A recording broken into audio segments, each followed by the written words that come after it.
Најпрво, честит роден ден. Благодарам.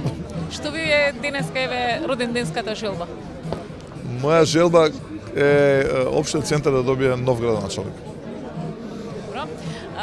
Денеска имавте пресконференција, владеачката партија ве нападна и ви порача дека немате ниту еден проект, ниту ништо направено за центари со кое лице се кандидирате за градоначалник на центар. Сватив неколку небулози од таа реакција. Прво што јас ги прашувам каде е премиерот, па ми одговарат за нешто што се случило пред 8 години. Потоа прашав каде е министерката за внатрешни работи да превземе нешто конечно согласно законот нели во Република Македонија. Повторно некои други одговори.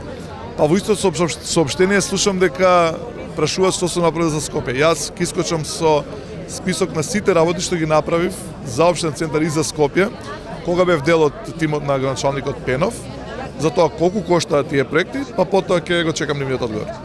Ќе чекате да видите што направили Тодоровиќ па да одговорите?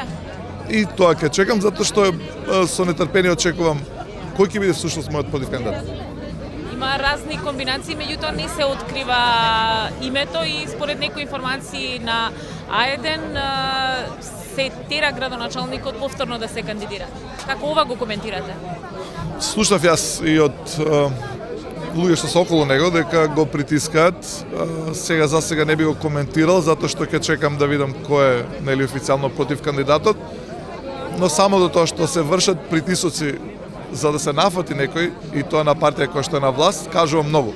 На крајот на криштата јас многу повеќе што се однесува до кандидатите на ВМРО да помане за општина центар, многу повеќе слушам за откажување на кандидатури отколку од оние кои што сакаат да бидат кандидати.